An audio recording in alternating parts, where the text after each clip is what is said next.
Sir rapid fire आपसे कुछ सवालात करने हैं जिसका बहुत शॉर्ट सा सवाल होगा, शॉर्ट सा आंसर होगा।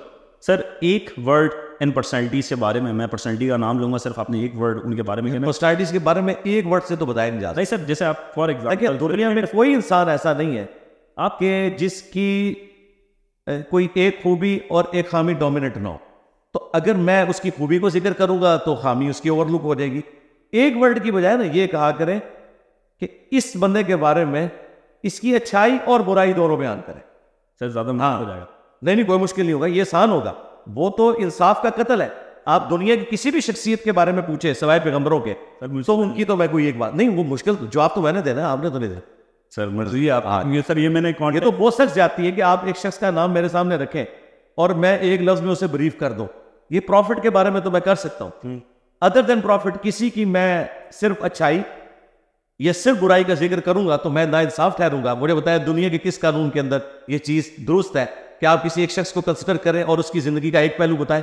ये हो नहीं रह सकता। सर मैं कर लेता हूँ, आप मुझे आंसर दे देंगे। जी जी सर फर्स्ट पर्सनैलिटी मौलाना मौदूदी। सर मौलाना मौदूदी रहमहुल्लाह की खूबी है कि उनकी दावत पढ़े लिखे तबके के अंदर पहुंची है। वो तबका जो कि उलमा से बरगश्ता हो चुका हुआ था, उन्होंने उनके लेवल पे जाके पढ़े लिखे लोगों को एड्रेस किया। ये उनकी बहुत बड़ी खूबी है। खामी उनकी है कि वो जो खिलाफत के निज़ाम की बात करते रहे, उनसे एक बहुत बड़ी चीज़ ओवरलुक हुई है और वो है फ़िरका वारियत। वो ये समझे कि मैं सिर्फ दावत देकर फ़िरका वारियत की जड़ें अपनी जगह पे कायम रहे तो इस्लामिक सिस्टम बनाया जा सकता है। वो खुलफाए राशिदीन वाला सिस्टम दोबारा से बहाल किया जा सकता है, लेकिन वो इसलिए बहाल नहीं हो सकता कि उस ज़माने में सबके अकीदे एक थे, इख्तलाफ सिर्फ पॉलिटिकल था। लेकिन आज इख्तलाफ अकीदे का हो चुका है और उसकी बुनियाद के ऊपर पॉलिटिकल जमातें बनी हुई हैं। सुन्नी शिया का इतना फ़र्क है, फिर सुन्नियों के अंदर कितने फ़िरके हैं। तो ये चीज़ उनसे ओवरलुक हुई है, जिसके ऊपर मैंने फिर उसकी रेमेडी की है कि मैंने फ़िरका वारियत के ऊपर जो है वो ज़रब लगाई है। जी सिस्टम सिलसिला चल गया है। सर दूसरा ही पर्सनैलिटी है डॉक्टर इसरार साहब।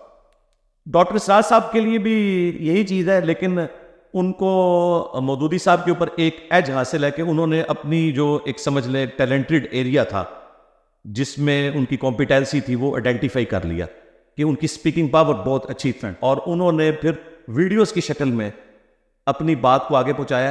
मौलाना मौदूदी रहमहुल्लाह एक अच्छे लिखने वाले थे, लेकिन वीडियोस वाला मामला उनका कमजोरी का प्लस पॉइंट। हाँ, तो उस ज़माने में मेरा ख्याल है जो हालात वाक़यात फेवरेबल थे उसके अंदर वो बेस्ट जो परफॉर्म कर सकते थे ना, मौदूदी साहब उन्होंने किया। लेकिन डॉक्टर इसरार साहब को अल्लाह ताला ने एक अच्छा मौका दिया और उसमें भी आप देखें हमने मज़ीद वैल्यू एडिशन की है कि अल्लाह तबारक व तआला ने हमारे ज़रिए हमने वीडियोज़ में भी आके वो चीज़ें रिकॉर्डिंग में ले आए हैं, अल्हम्दुलिल्लाह। सर तारिक जमील साहब।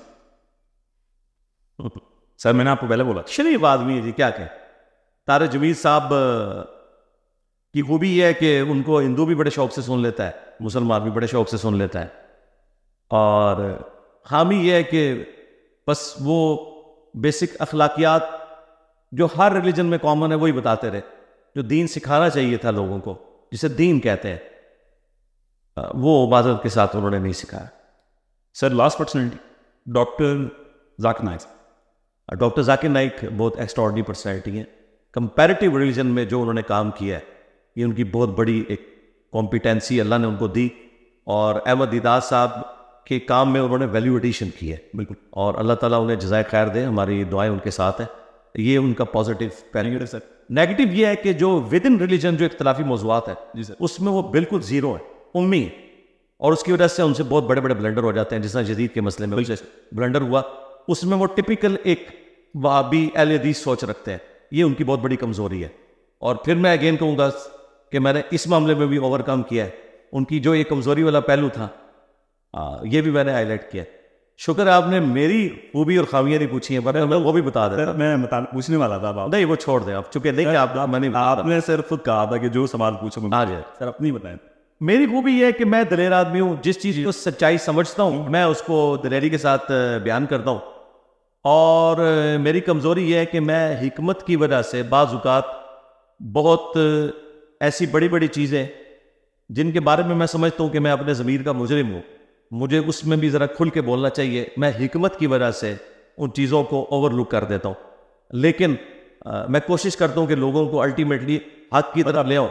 हाँ, लेकिन मैं बाज़-औक़ात कंप्रोमाइज़ कर जाता हूँ मामलात के अंदर, कि एक बड़ी काज के लिए मैं कुछ चीज़ों के ऊपर कंप्रोमाइज़ कर जाता हूँ। अब वो चीज़ें नहीं आपने मुझसे पूछनी, क्योंकि मैं चूँकि कंप्रोमाइज़ कर रहा हूँ तो मैं कैमरे में वो नहीं बताऊँ। बिल्कुल।